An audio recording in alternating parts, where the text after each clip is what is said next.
ನಮಸ್ಕಾರ ದೇವರು. ಈ ಒಂದು ವಿಡಿಯೋದಲ್ಲಿ ನಮ್ಮ ಕನ್ನಡ ನಟರು ಒಂದು ಸಿನಿಮಾಗೆ ತೆಗೆದುಕೊಳ್ಳುವ ಸಂಭಾವನೆ ಎಷ್ಟು ಅಂತ ತಿಳಿಸ್ಕೊಡ್ತೀನಿ. ಅದಕ್ಕೋಸ್ಕರ ವಿಡಿಯೋನ ಕೊನೆವರೆಗೂ ನೋಡಿ. ವಿಡಿಯೋದಲ್ಲಿ ಏನಾದರೂ ತಪ್ಪಾಗಿದ್ರೆ ದಯವಿಟ್ಟು ಕ್ಷಮೆ ಇರಲಿ.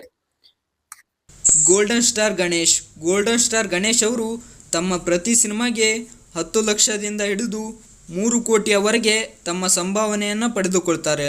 ಶ್ರೀ ಮುರಳಿ ಅವರು ಕೂಡ ತಮ್ಮ ಪ್ರತಿ ಸಿನಿಮಾಗೆ 10 ಲಕ್ಷದಿಂದ ಹಿಡಿದು 3 ಕೋಟಿಯವರೆಗೆ ತಮ್ಮ ಸಂಭಾವನೆಯನ್ನು ಪಡೆದುಕೊಳ್ತಾರೆ. ರಕ್ಷಿತ್ ಶೆಟ್ಟಿ ಅವರು ಕೂಡ ತಮ್ಮ ಪ್ರತಿ ಸಿನಿಮಾಗೆ 15 ಲಕ್ಷದಿಂದ ಹಿಡಿದು 5 ಕೋಟಿಯವರೆಗೆ ತಮ್ಮ ಸಂಭಾವನೆಯನ್ನು ಪಡೆದುಕೊಳ್ತಾರೆ. ಆಕ್ಷನ್ ಪ್ರಿನ್ಸ್ ಧ್ರುವ ಸರ್ಜಾ ಅವರು ಕೂಡ ತಮ್ಮ ಪ್ರತಿ ಸಿನಿಮಾಗೆ 25 ಲಕ್ಷದಿಂದ ಹಿಡಿದು 5 ಕೋಟಿಯವರೆಗೆ ತಮ್ಮ ಸಂಭಾವನೆಯನ್ನ ಪಡೆದುಕೊಳ್ತಾರೆ.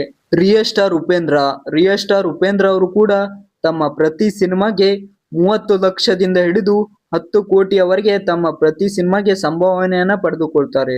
ಹ್ಯಾಟ್ರಿಕ್ ಹೀರೋ ಶಿವರಾಜ್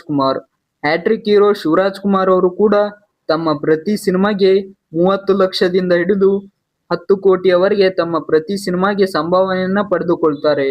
ರಿಷಬ್ ಶೆಟ್ಟಿ ಅವರು ಕೂಡ ತಮ್ಮ ಪ್ರತಿ ಸಿನಿಮಾಗೆ 30 ಲಕ್ಷದಿಂದ ಹಿಡಿದು 15 ಕೋಟಿಯವರೆಗೆ ತಮ್ಮ ಪ್ರತಿ ಸಿನಿಮಾಗೆ ಸಂಭಾವನೆಯನ್ನ ಪಡೆದುಕೊಳ್ತಾರೆ.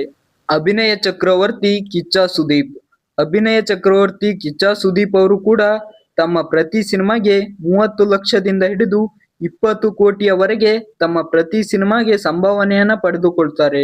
Challenging star D Boss Darshan ಅವರು ಕೂಡ ತಮ್ಮ ಪ್ರತಿ ಸಿನಿಮಾಗೆ 30 ಲಕ್ಷದಿಂದ ಹಿಡಿದು 25 ಕೋಟಿಯವರೆಗೆ ತಮ್ಮ ಪ್ರತಿ ಸಿನಿಮಾಗೆ ಸಂಭಾವನೆಯನ್ನ ಪಡೆದುಕೊಳ್ತಾರೆ. ರಾಕಿಂಗ್ ಸ್ಟಾರ್ ಯಶ್ ಅವರು ಕೂಡ ತಮ್ಮ ಪ್ರತಿ ಸಿನಿಮಾಗೆ 30 ಲಕ್ಷದಿಂದ ಹಿಡಿದು 50 ಕೋಟಿಯವರೆಗೆ ತಮ್ಮ ಸಂಭಾವನೆಯನ್ನ ಪಡೆದುಕೊಳ್ತಾರೆ.